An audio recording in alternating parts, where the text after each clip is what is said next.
Assalamualaikum warahmatullahi wabarakatuh. Perkenalkan, nama saya Safa Salsabila.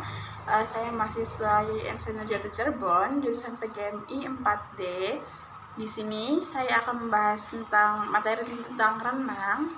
Sebelumnya itu di sini renang merupakan gerakan berpindah dari suatu tempat ke tempat yang lainnya secara teratur dengan menggunakan tangan dan juga kaki.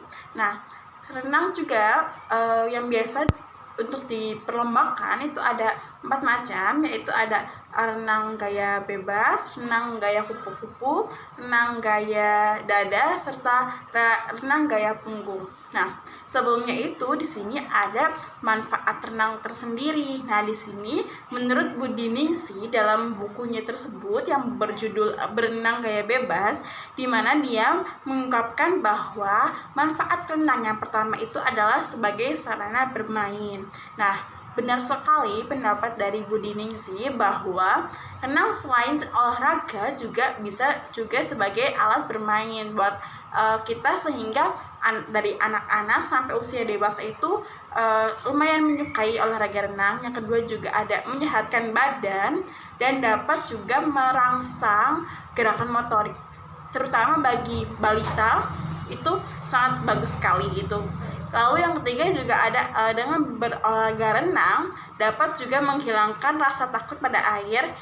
Jadi untuk orang yang merasa takut pada air itu bisa dengan mencoba renang, sehingga bisa menghasilkan, jadi mengurangi rasa takutnya pada air. Yang keempat juga dapat meningkatkan rasa keberanian, yang dimana di sini juga bisa buat ngasah rasa percaya diri, juga kemandirian juga. Lalu yang kelima ada meningkatkan kemampuan sosial. Menurut Budi Ningsih juga bahwa olahraga renang itu bisa dilakukan bersama-sama kan, sehingga bisa membuat rasa interaksi sosial itu lebih tumbuh, jadi bisa juga meningkatkan kemampuan sosial. Oke. Nah, setelah kita membahas manfaatnya, kita bakal lanjut membahas tentang 4 gaya tadi loh. Yang pertama ada gaya bebas, yang dimana di sini gaya bebas merupakan dalam berenang itu posisinya itu dadanya itu menghadap ke permukaan air, dan dimana di sini kedua belah tangan itu secara bergantian digerakkan itu mengayuh. Jadi sementara kedua belah kakinya secara bergantian dicambukkan naik dan turun ke atas dan bawah. Nah, sewaktu berenang gaya bebas, posisi wajah itu menghadap ke permukaan air dengan pernapasan dilakukan saat lengan digerakkan keluar dan dari air.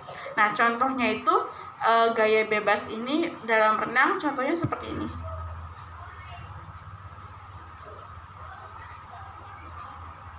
Dan itu dilakukan secara bergantian.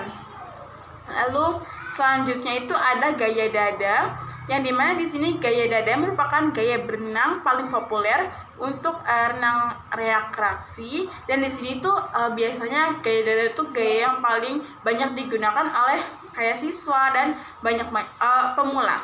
Dan di sini juga posisi tubuhnya itu stabil dan kepala dapat berada di luar air. Jadi di luar air kepalanya itu dalam waktu yang lama. Dan gaya dada juga bisa disebut juga gaya katak, yang dimana di sini berenang dengan posisi dada menghadap ke permukaan air. Jadi dadanya menghadap ke permukaan air langsung. Terusan kedua belah tangan itu dibuka ke samping seperti gerakan membelah air, agar badan juga maju lebih cepat ke depan. Gerakan tubuh meniru gerakan katak sedang berenang, sehingga disebut gaya katak pula itu. Nah, gaya dada ini contohnya itu dengan tangan yang direntangkan itu seperti ini. Itu contoh buat gaya dada sendiri. Nah, selanjutnya beralih ke gaya punggung, yang dimana di sini gaya punggung ini buat perenangnya sendiri, posisi punggung itu emang di atas permukaan air. Jadi posisinya ada di atas permukaan air, terusan wajahnya itu buat menghadap ke atas gitu. Nah, terusan di sini Sewaktu berlomba, perenang itu memperkirakan dinding, tepi kolam dengan menghitung jumlah gerakan. Nah, dalam gaya punggung, gerakan lengan dan kaki serupa dengan gaya bebas, berarti seperti gaya bebas tadi yang pertama, tetapi posisi tubuh terlentang di permukaan air, jadi buat lebih terlentang. Lalu kedua belah tangan secara bergantian digerakkan menuju pinggang seperti gerakan mengayuh. Jadi kalau yang tadi itu gerakan bebas gaya bebas itu secara bergantian seperti itu, tapi buat gaya punggung itu sebaliknya. Jadi badannya itu yang di atas permukaan airnya itu sendiri. Oke, lanjut gaya kupu-kupu yang terakhir, dimana di sini gaya kupu-kupu itu bisa juga disebut dengan gaya lumba-lumba, yang dimana di sini salah satu gaya yang posisi dadanya itu menghadap ke permukaan air, terusan kedua belah tangan itu secara bersamaan ditekan ke bawah dan digerakkan ke arah luar sebelum diayunkan ke depan. Sementara kedua belah kaki secara bersamaan menendang ke bawah dan ke atas seperti gerakan sirip ekor ikan atau lumba-lumba. Nah, oleh karena itu gaya kupu-kupu juga bisa disebut dengan gaya lumba-lumba itu karena alasannya yang tadi mirip dengan lumba-lumba sendiri. Nah, buat contoh dari gaya kupu-kupunya sendiri itu seperti contoh tadi kayak gaya bebas tapi secara bersamaan. Jadi contohnya itu langsung kayak gitu tuh. Jadi buat renangnya dan kepalanya itu dimasukkan ke di atas dan lalu ke dalam airnya, jadi secara bersamaan.